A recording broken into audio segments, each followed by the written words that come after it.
Hey everyone, welcome back to another episode of the Brawn Body Health and Fitness Podcast. Super excited to welcome Ashley Pledger onto the podcast today. Ashley is the founder of Vitality CryoCare in Salisbury and Berlin, Maryland, and she is a cryospecialist. So today we're going to talk about the history of cryotherapy, what cryotherapy is, the benefits of it, the contraindications or things that you should be maybe a little concerned about of it. But in general, this seems like a really awesome thing.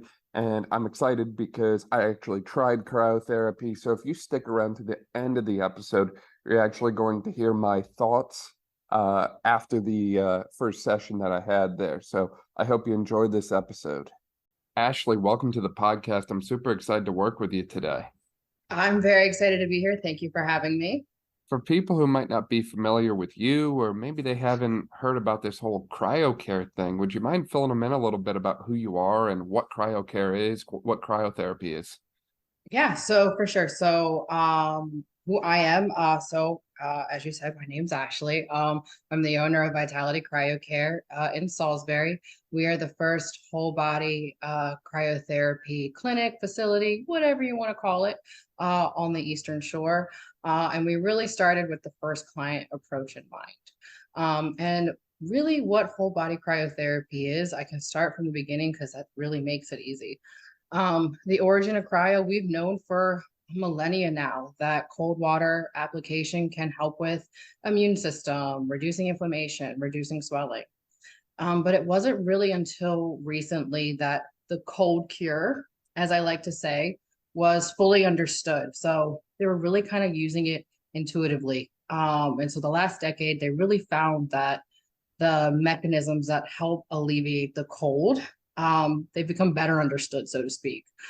And so it was based off the work of some Japanese scientists, a Japanese rheumatologist in the early 70s. They learned that the benefits of the cold on pain and inflammation are a direct proportion to the temp reduction achieved by the skin thermoreceptors. So in short, our nervous system is always, our bodies are always evaluating the outside temperatures, right? Homeostasis. Excuse me. So our bodies adjust accordingly, and brief controlled applications of the cold can cause the body to engage its most powerful healing mechanisms.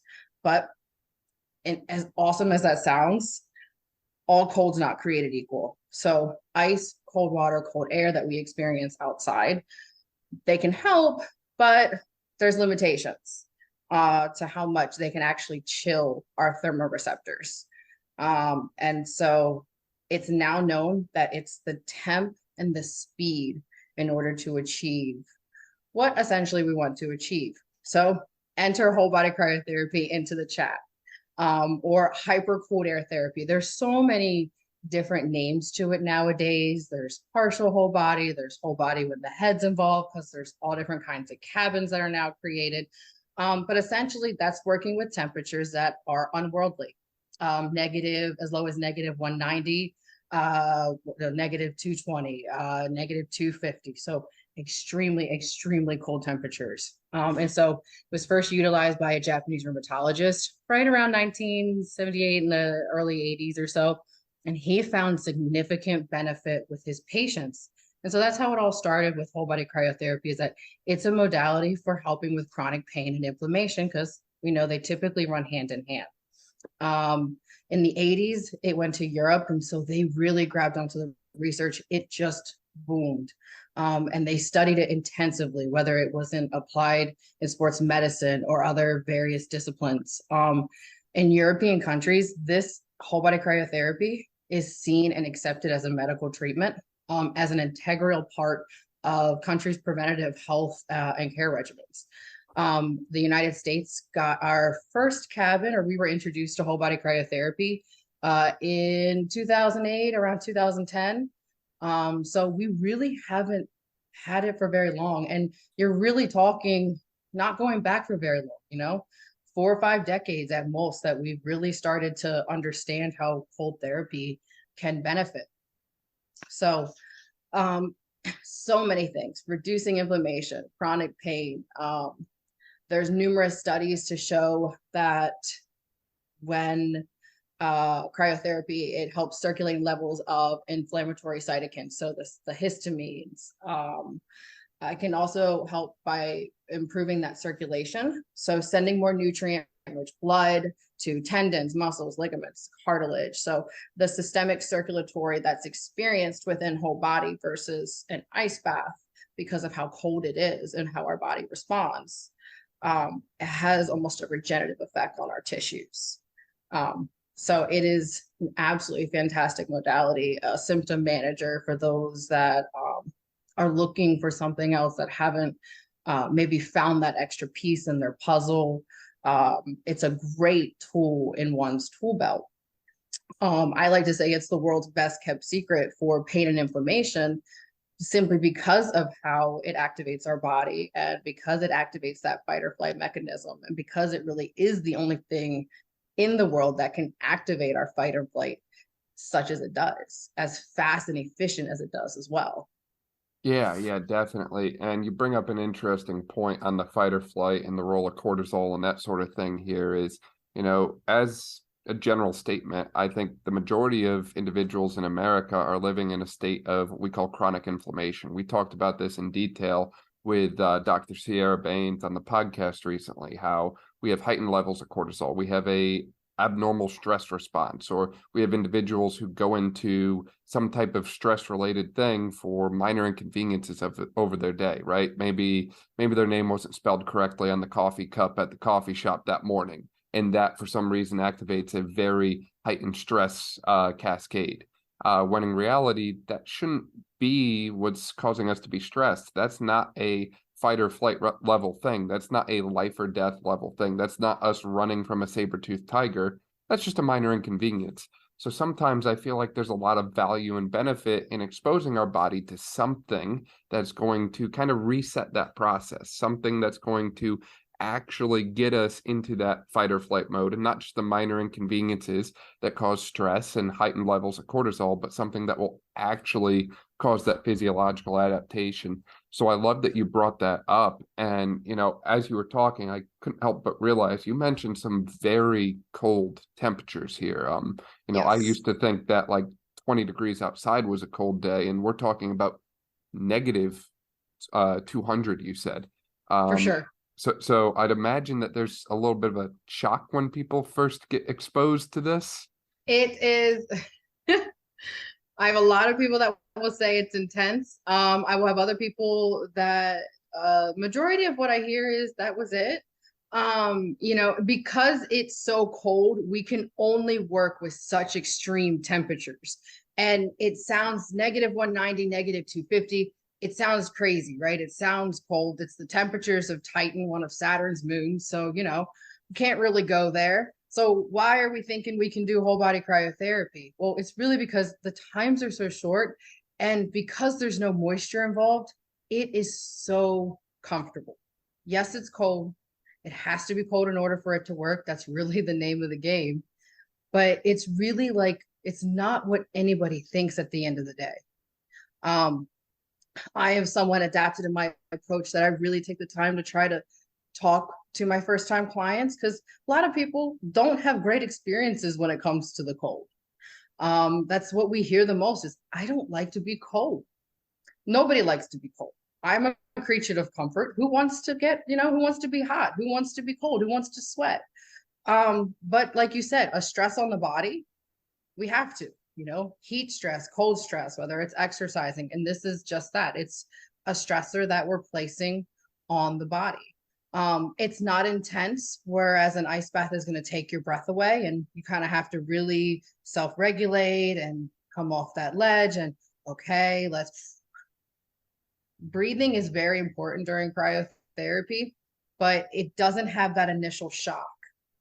Cabins are designed to be more of a state of comfort and drop the levels very quickly, because that's what we need to achieve. As I say, we have to drop you really quick, really get you really cold, really quick. But it is done in a level of comfort that is very hard to describe until it's experienced. But there is no doubt it's cold. No way of getting around that. And you're typically in for what, about 2 or 3 minutes from what I understand? Yeah, so across the board, 2 to 3 minutes. Our cabins are set at the 3 minute mark. When you're dealing with an electric cabin that doesn't use nitrogen, you can go a little longer because they don't utilize nitrogen. So nitrogen is an extremely, extremely cold element. And because of that, again, we stick within those really safe 2 to 3 minute parameters. But other cabins are designed with very hyper cold air. And so therefore you can go just a little bit longer. I myself have experienced 3 minutes and 30 seconds in an electric cabin that hasn't had nitrogen in it. And that was intense, but it was a really fun, intense process.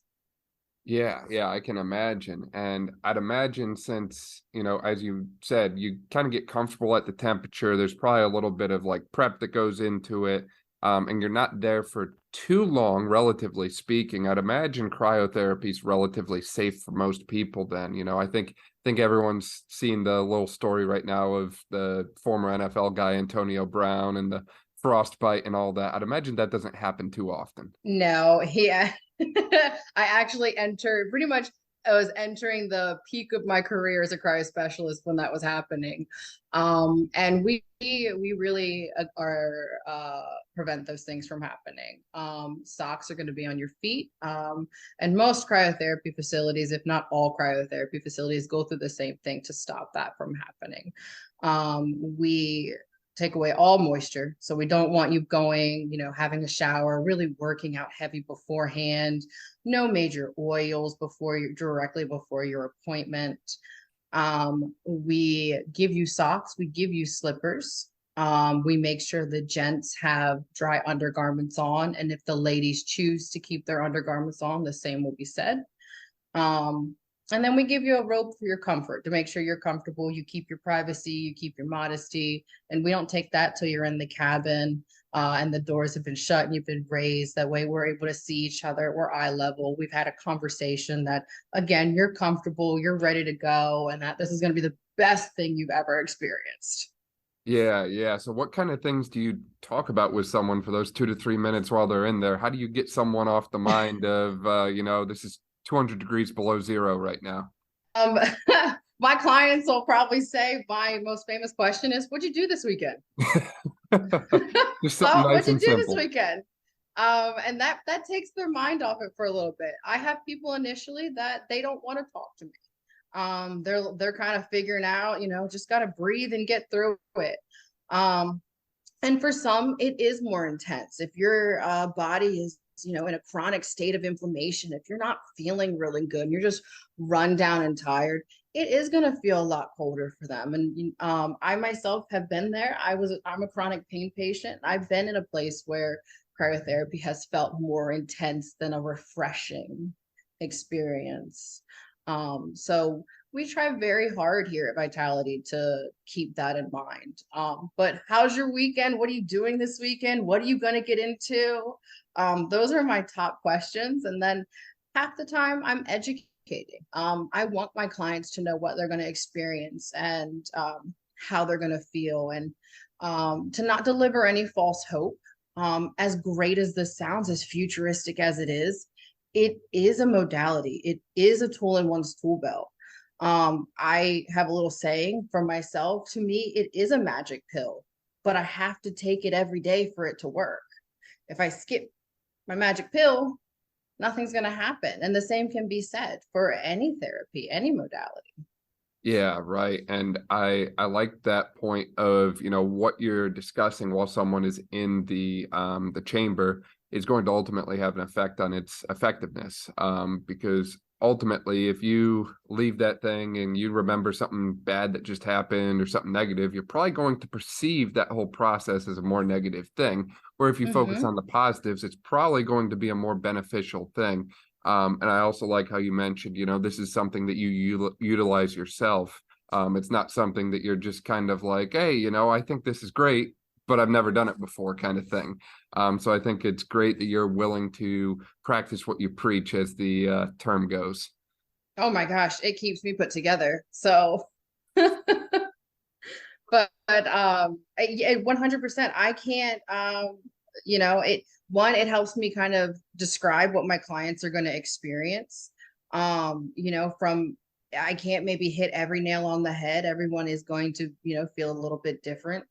But that's one of the biggest things is we try to let you know how you're going to feel, what you're going to feel, how when you go home this evening, what are you going to feel? A lot of clients get a major sleep benefit after their sessions, especially if they pair it with compression recovery. That double dose of circulation, that bit of, we're ridding the metabolic byproduct in compression recovery. They notice a deepened sense of relaxation 9 times out of 10. And so a lot of clients experience great night's sleep. And for many, that's not a thing that happens often. And that's great feedback, I love hearing that. I know that I suffer from sleep issues.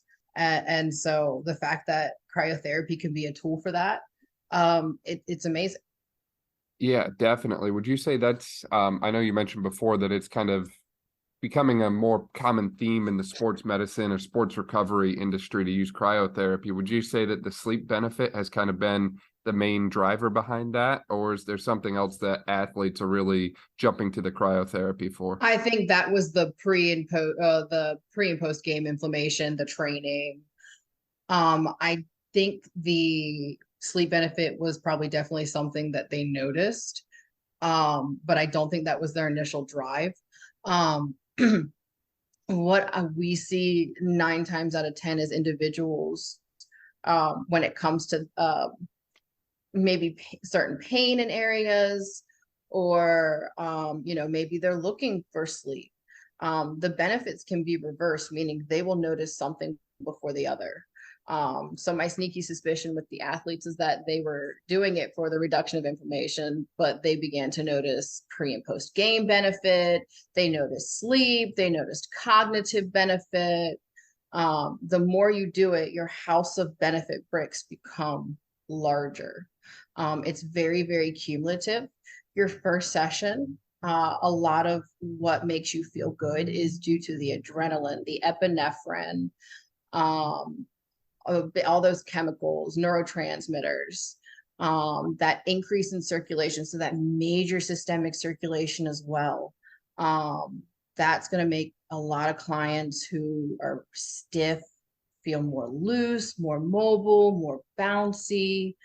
And so that contributes to what clients feel a lot of the first time. If you never come back, everything that you have will set back in. And then you may not even notice what you could. I'm someone, for me, that I noticed weight loss benefits. It wasn't something I was trying to achieve. It's just my sports injury was so bad that I couldn't go to the gym. And so the more I did cryo, there was one day I was like, wow, you're looking rather slim. What's going on? And it was just piece it all together. Your body goes into a state of cold thermogenesis. You've got the brown fat, that is gonna contribute over time. And so that is something that's really, really cool. You have to be someone who is willing to do cryotherapy a lot to get that. It was just one of those extras for me because I needed to do it so much to help manage my pain. And I even had skin benefit change. I worked with ladies that were coming in because they were premenopause and they were like, oh, they're hot flashes and they needed anything to just feel better. And then they noticed reduction of cellulite, or their skin was more tighter. The complexion changes. There's those sneaky little added benefits that can come with cryotherapy. Yeah, definitely. I think you touched on so many different effects there, and starting with the sleep, going into the athletic recovery a little bit more. You even mentioned the role of adipose tissue, and you mentioned the brown fat as well. And correct me if I'm wrong, but most individuals likely have heard of or they're familiar with what we call white adipose tissue, or white fat, for lack of a better way to put it. And essentially that's kind of just general stored energy, for lack of a better way to put it. Whereas the brown adipose tissue is more of your temperature regulating tissue. And that kind of helps you, with cold tolerance, preventing you from maybe shivering every time you go outside in the first drop of the temperature and that sort of thing. It's kind of like a built-in heater almost. But as a result, it's more of something that's going to burn calories than something that's just going to store energy, from what I understand. And that tends to be something that people want more of, in the sense that, you can maintain body fat level, but it's now a body fat that's going to be a metabolic burner, I'll say, for lack of a better way to put it. So something that's actually going to help us increase our base metabolic rate, burn more calories. So, on our rest days, on our days we're not training, we're actually getting more caloric expenditure. So it's actually going to help us on those days that we, maybe cheat on our diet or that sort of thing, as opposed to we have one cheat meal and we just feel completely, train wrecked. I think there's also been a study or two that's looked at cryo on the creatine kinase levels as well, which is just a biomarker that builds up in response to activity. And if we have too much creatine kinase, then excessive levels can lead to something called rhabdo, so excessive muscle tissue breakdown. And from what I understand, cryotherapy also helps reduce levels of creatine kinase as well. Is that correct? So basically, in summary, when I talk to my clients, cryotherapy is a nice flush. I think I know which exact study you're talking about too. And it's actually one of my favorites. Does it give you a window of time, like within 12 to 24 hours? If you do cryotherapy, then you're helping reduce those specific levels. I would have to pull it up and double check, I'll be honest. Okay. There is one that talks about that. I can't remember if it might be that one or if it's just inflammatory cytokines. But yeah, within 12 to 24 hours of like strenuous post-exercise, if athletes do cryotherapy, they notice either a slow or a reduction. And cryotherapy is just fantastic for helping reduce the post-exercise inflammation, the byproducts, creatine kinase. It's also, it has this awesome thing with stamina. So it can help increase stamina. And the adrenaline and dopamine that helps with beforehand, that can help increase performance. Awesome. That's awesome stuff, Ashley. And I love how, as you mentioned, it kind of benefits a little bit of everything. I certainly see a lot of applications for it. And you mentioned it's safe to go from training right to cryotherapy very shortly afterwards, which I think is great, because I've noticed this trend where athletes especially don't like to take time off their training. So if they had to take, say, 2 or 3 days off of training to do cryotherapy, I'd imagine most people wouldn't want to do that. So I think that's really awesome. Now, how about for other factors, right? Like, could I wake up and do cryotherapy in the morning? Could I do it in the evening? Does the timing matter? And I'll say too, would the nutrition matter as well? Like, should someone eat prior to cryotherapy? Should they wait to eat afterwards? Or what does the timing there look like? Yeah, so it comes down to customization. Because we can't really change the time, unless you are someone who is younger or older or exhibiting signs within the cabin where I need to pull you out, or you're sufficiently cooled, we're done. We really just keep you in for those full 3 minutes. So we can't customize other than when we see you, how often we see you, what time we see you. And it comes down to what you're trying to achieve, or how you feel, what you want to feel. I always say, yes, eat beforehand. You don't need a big meal. Think of it like you're going to the gym. Give yourself just a little something on the belly, a little pre-workout meal. Your body is going to go through a process. It's not like you're going to get in there and be like, oh my goodness, what is happening? But your body still physically experiences something and physiologically experiences something, even if you are not fully aware or conscious of what's happening. So yeah, definitely eat something beforehand. I had someone come on an empty stomach once, and he looked at me like, "Oh, things aren't good." So I have experienced people who have gotten a little nauseous afterwards. It's been a one-time case, but that leads me, that's enough. One's enough. Let's put something on the belly before we come to cryo. Um, Timing, as far as like, when do I see you? Do I see you in the morning? Do I see you in the evening? It depends. I've had a lot of people feedback wise, they get really energized. So we may pair them with compression. Let's bring them down. Let's get them, a little more off that ledge, and let's send them home. Or let's back it up. Let's see you in the morning if you're someone. Versus I'm typically an individual, if I'm tired already and I do cryo, I'm already going to be more tired. So it really doesn't matter whether it's the morning or afternoon. But I'm also an individual, I've done it for a very long time. So my body has, in a sense, adapted to certain aspects. But yeah, it really just comes down to what you want to achieve. And a lot of my clients, we play it out together.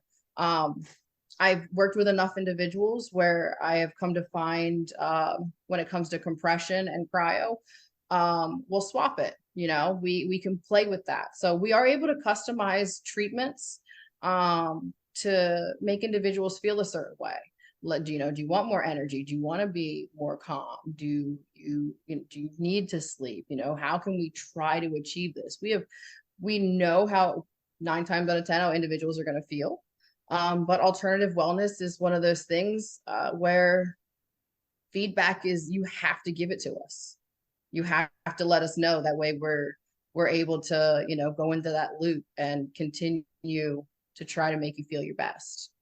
Yeah, no, I love that. And you mentioned a couple times in there about, the importance of repeating if you want long-lasting benefits from this. How often do you find people come back to you? Are people coming back weekly or monthly, or how much frequency should people be, quote unquote, dosing with for cryo?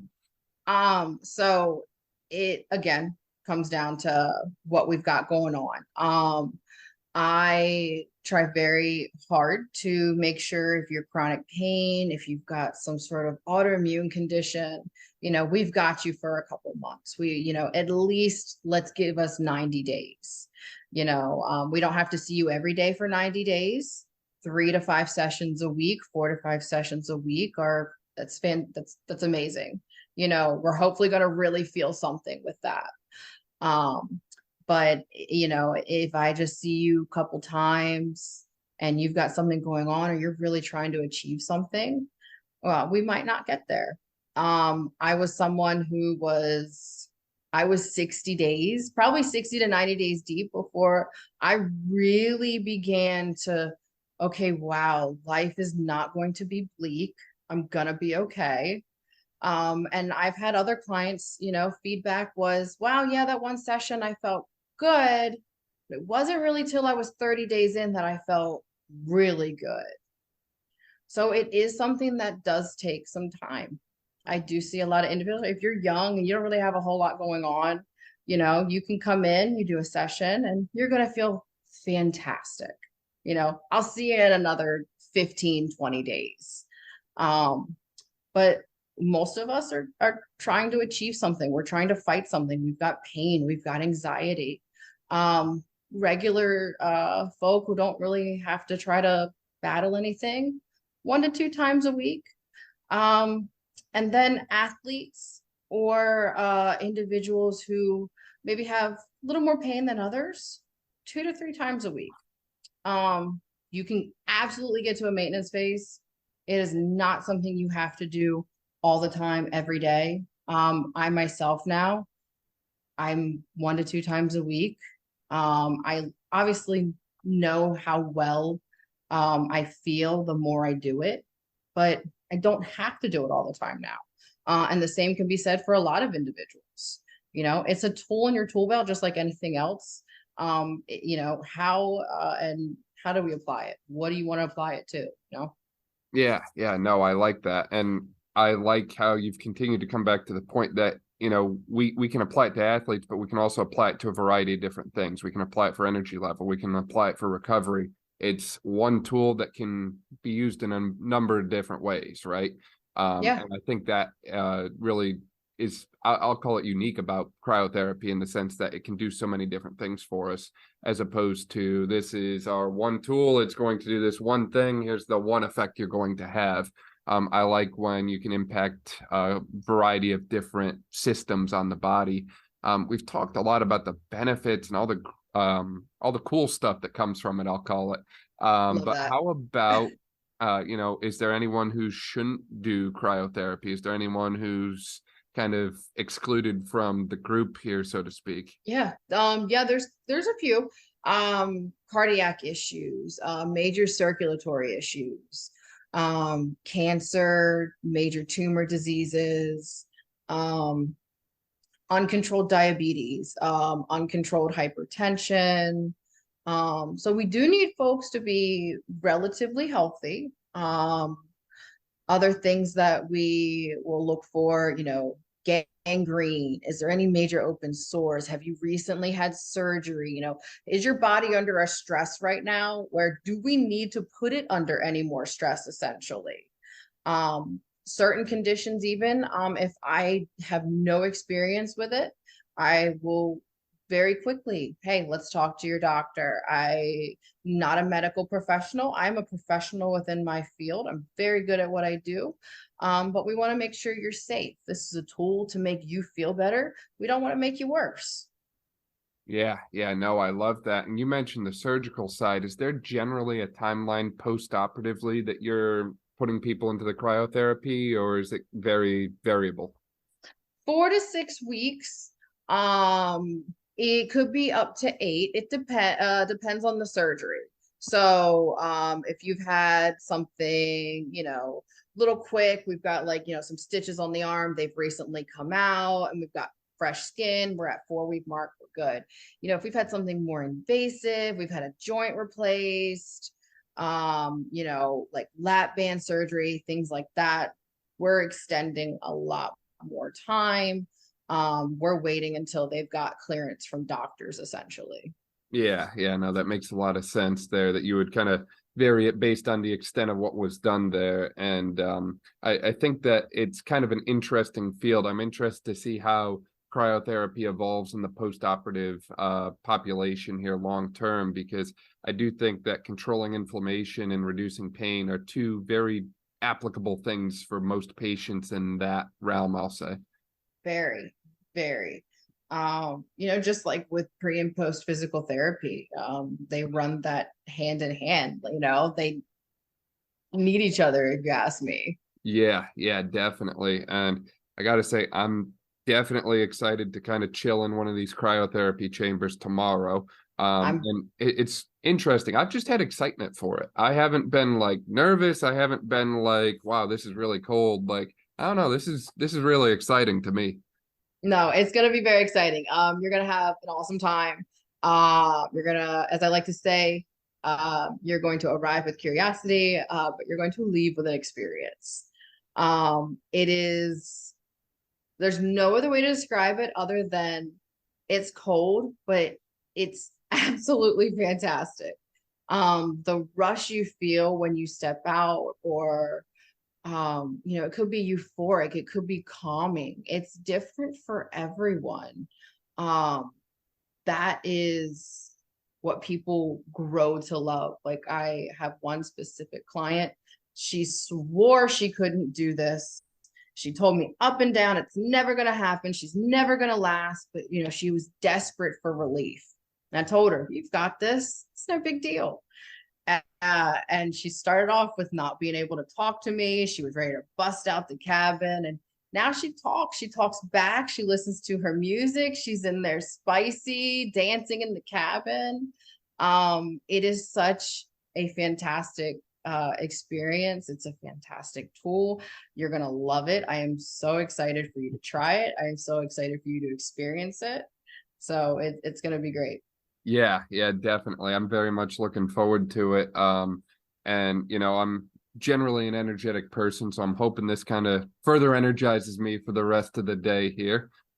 If not, then I certainly could always use a better night's sleep. I feel like we all could. So very excited for this, Ashley. I know we've discussed a lot on the different mechanisms behind cryotherapy and some of the different applications. Is there any other thoughts or remarks that you want to make on the topic of cryo? Other than that, it is simply the evolution of just cold therapy. That really sums it up. It's the next step.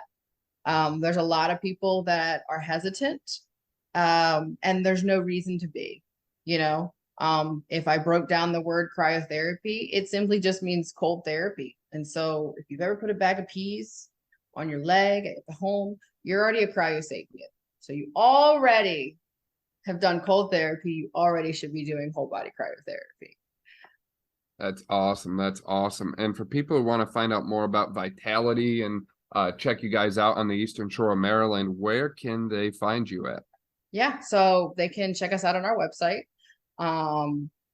It's vitalitycryocare.com. And they can always give us a call. Like I said, we're geared to be the first first client process. We understand most individuals they have no idea what they're going to experience, what's taking place. And so if you need more information, call us, talk to us. We're so ready. That's awesome. Yeah. And I really like that and respect that about you. Is I've noticed in the past, there's a lot of providers who are very happy to get people in and take their money. But it's nice to know that you're actually going to educate individuals on what they're getting into and what the effects are going to be and how to customize it a little bit more for them, and just making sure that it's the right thing for them in the first place. Ultimately, I don't think you find people like that too much. So it's awesome to know someone like yourself, and awesome to have you down here on the Eastern Shore. Thank you. Yeah, I try very hard. I'm born and raised on the shore, so I just wanted to give my little piece. I've experienced care that wasn't always the best, and I've experienced amazing care that has just made me want to be, give even harder. So it simply, come full circle. It's my passion. I love what I do. I get to make people feel so good. I get to make them feel better. And that's all where the energy comes from. Yeah. I love that. I love that. Ashley, thank you so much for your time today. Really appreciate it. For sure. Thanks, Dan. Can't wait to see you tomorrow. So finished up my first session of cryotherapy here, and I did 3 minutes in the chamber, and it got pretty cold. There's some surprises. So first off, I didn't realize that you kind of spin as the cryotherapy thing is going, and you do that to kind of make sure that all the cold stuff doesn't go right onto one part of your skin. You kind of want to get everything uniformly. So you kind of spin as you go, and I didn't realize that. Overall, it did not feel as cold as I thought it would. I didn't know what I was going to I didn't quite think what I was going to process when it was that cold.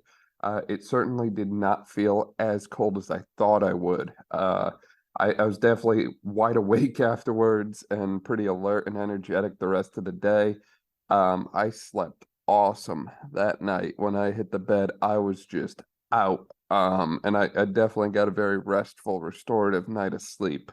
But I felt really good the rest of the day, slept good, felt good the next day. And after the cryo, I did half an hour in the Normatec compression boots as well. So that might have had an influence there as well, just to kind of help with circulation standpoint and that sort of thing. But overall, I would say this is definitely a very powerful combination, and I was certainly impressed with it, and I can't wait to do it again.